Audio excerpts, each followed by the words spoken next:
Third chapter वहीं से शुरू होता है जहाँ सेकंड चैप्टर खत्म हुआ था। फर्स्ट पैनल में ईयरहेड के सर में नाइफ लगा होता है जो कि मर चुका होता है और उसके मुंह से सारा खून नीचे गिर चुका होता है और नाइफ को अभी भी नाओको ने पकड़ा हुआ होता है। साकी ये सब देखकर बहुत ही ज्यादा डर जाती है, उसकी आंखों से आंसू आ रहे होते हैं और वो जोर से चिल्लाती है। नाओको नाइफ को ईयरहेड के सर से बाहर निकालने के लिए नाइफ को जोर जोर से हिलाने लगती है, जिसे देखकर साकी और भी ज्यादा डर जाती है। नाओको नाइफ को इतनी जोर से हिलाती है कि उससे ईयरहेड की जीभ कट जाती है और नाओको यानी कि पंपकिन नाइट साकी की ओर देखकर बोलती है, ऐसा लगता है जैसे तुमने भूत देख लिया हो। ऐसा बोलने के बाद नाओको ईयरहेड के सर से नाइफ निकाल लेती है और नाइफ निकलने के साथ ही पानी के फव्वारे की तरह ईयरहेड के सर से खून बाहर निकलने लगता है और थोड़ा खून साकी के मुंह पर भी गिर जाता है। ईयरहेड का सर फर्श के साथ टकरा जाता है और वहाँ खून ही खून हो जाता है और मरे हुए ईयरहेड के साथ ही नाओको खड़ी होती है, जिसने कि अपने एक हाथ में नाइफ पकड़ा होता है, जिसे देखकर साकी बहुत ही ज्यादा डर जाती है और खून से फिसलकर नीचे गिर जाती है। नाओको नाइफ को अपने हाथ में घुमाती है और हैंडल की तरफ से पकड़ लेती है और साकी का नाम लेते हुए ईयरहेड के सर पर अपना पैर रखती है और साकी की ओर छलांग लगाती है और जोर से साकी के फेस के ऊपर नाइफ मारती है, जिससे कि साकी की नाक थोड़ी सी फट जाती है और अंदर की ओर धंस जाती है। साकी पीछे की ओर गिर जाती है और जोर जोर से चिल्लाने और रोने लगती है, जिसे देखकर नाओको कहती है, ओ छोटी बच्ची रोने लगी और कहती है कि अभी रोने की जरूरत नहीं है, बाद में रोने के लिए काफी समय होगा। और ये कहते ही नाओको फिर से साकी की नाक के ऊपर नाइफ मारना शुरू कर देती है। उसके बाद अगले पैनल में हमें फिर से नारुतो देखने के लिए मिलता है, जो कि साकी को ढूंढ रहा होता है और नारुतो बोल रहा होता है कि आखिर साकी कहाँ चली गई, वो इतनी भी ज्यादा दूर नहीं गई होगी। नारुतो साकी को कॉल करने की कोशिश करता है और उसी पैनल में दो लड़कियां दूर से नारुतो को देख रही होती हैं, जो कि नारुतो में इंटरेस्टेड होती हैं और कह रही होती हैं, ओ ये तो कुरोकी है। और तभी एक लड़की नारुतो की ओर आती है और नारुतो को कहती है, क्या हुआ, तुम किसे ढूंढ रहे हो डियर कुरोकी? और नारुतो उसे देखकर सोचता है, नोमिज़ू, इसे भी अभी आना था। नारुतो नोमिज़ू को गुस्से में कहता है कि वो किसी को नहीं ढूंढ रहा है और वहाँ से जाने लगता है। उधर से नोमिज़ू कहती है, अगर तुम ऐसा फेस बना रहे हो तो ऐसा नहीं हो सकता कि ऐसा कुछ नहीं है, मैं तो तुम्हारी मदद भी करूंगी। नारुतो नोमिज़ू को कहता है, हो तुम यहाँ से चली जाओ। और इसके साथ ही नारुतो कहता है कि मैं तुम्हारे साथ नहीं खेलने वाला क्योंकि तुम बोर हो गई हो और हम डेट नहीं कर रहे हैं, ऐसा कुछ भी गलत मत समझना। और उधर से नोमिज़ू कहती है कि वो नाकातानी लड़की जो कि अब इस दुनिया में नहीं रही, वो तुम्हारी जूनियर हाई स्कूल के ग्रुप की पार्ट थी ना।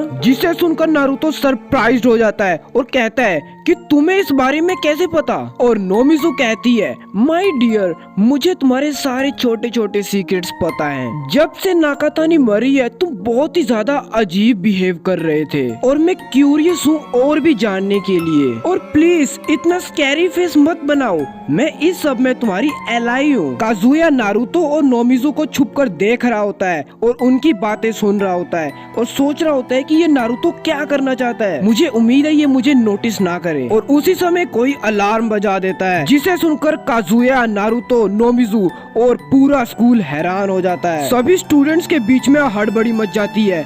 फायर ड्रिल, ये क्या चल रहा है? बच्चे टीचर के लिए चिल्ला रहे थे और टीचर बोल रहा था कि सब शांत हो जाओ और फ्यूनरल हॉल से बाहर चले जाओ, अपनी ट्रेनिंग के बारे में याद करो और तुम सब यहाँ से जिंदा बाहर निकल पाओगे। इतनी हड़बड़ी के कारण कोई काजुया से टकरा जाता है। इस सब हड़बड़ी में नोमिज़ू नारुतो के साथ चिपकी हुई होती है और कहती है, ओ डार्लिंग जल्दी करो, यहाँ से बाहर निकलते हैं और शादी कर लेते हैं। नारुतो नोमिज़ू से बहुत ही ज्यादा एनॉयड होता है और उसे हटने के लिए कहता है। ऊपर खड़ी नाव को नीचे हड़बड़ी में सबको बाहर निकलते देख रही होती है। उसके बाद हमें देखने के लिए मिलता है कि नाको ने एक ट्रेलर के ऊपर एक बैग रखा होता है और उसके हाथ में नाइफ होता है। बैग के अंदर से आवाज आने लगती है, जिसे सुनकर नाको नाइफ को जोर से बैग के ऊपर मारती है और कहती है कि अपनी आवाज बंद करो। और फिर नाको उस ट्रेलर को वहाँ से ले जाने लगती है। नाको उस ट्रेलर को वहाँ ले आती है जहाँ सब आजुमी के फ्यूनरल के लिए इकट्ठे हो रहे थे। नाको वहाँ आजुमी की तस्वीर की ओर देखकर बोलती है,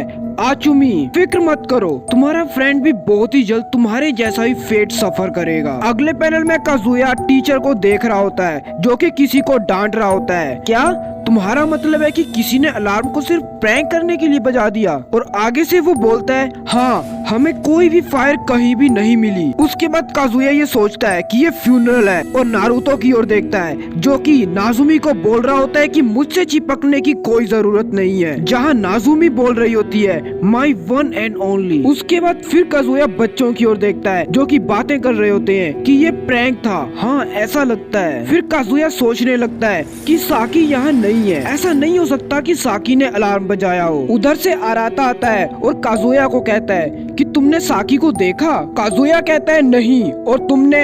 आराता कहता है नहीं, मैंने भी नहीं देखा, क्या पता वो घर चली गई हो। उसके बाद हमें आगे देखने के लिए मिलता है कि नोमिज़ु अभी भी नारुतो के साथ चिपकी होती है। आराता उसे नोटिस कर लेता है और काजुया से कहता है कि वो लड़की कौन है।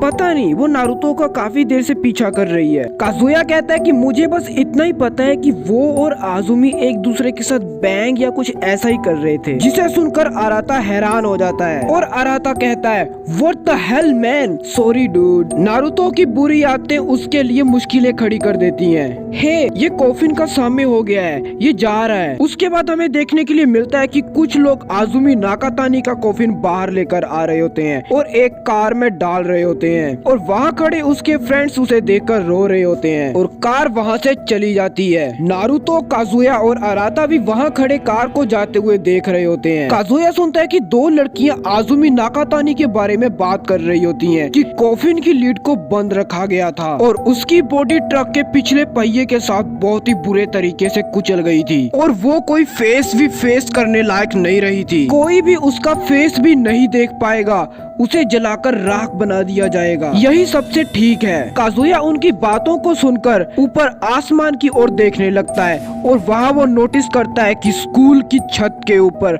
नाव को खड़ी होती है और वो अपना हाथ हिलाते हुए बाय बाय बोल रही होती है, जिसे देखकर काजुया हैरान हो जाता है और अपने मन में सोचता है नाव को बाय बाय करने के बाद वहाँ से जाने लगती है। और काजुया बोलता है कि हे वेट, जरा रुको। काजुया सोच रहा होता है कि बस अभी वहाँ नाको ने अपना हाथ हिलाया और ये सोचता हुआ वो उस गाड़ी की ओर देखते हुए जिसमें कि आजुमी नाकातानी का कॉफिन जा रहा होता है, उसकी ओर देखते हुए बोलता है अब मुझे ये मत कहना साकी इज। और ये कहते ही यहीं पर चैप्टर खत्म हो जाता है। सो गाइस, थर्ड चैप्टर यहीं तक था और साकी भी हमारे बीच नहीं रही।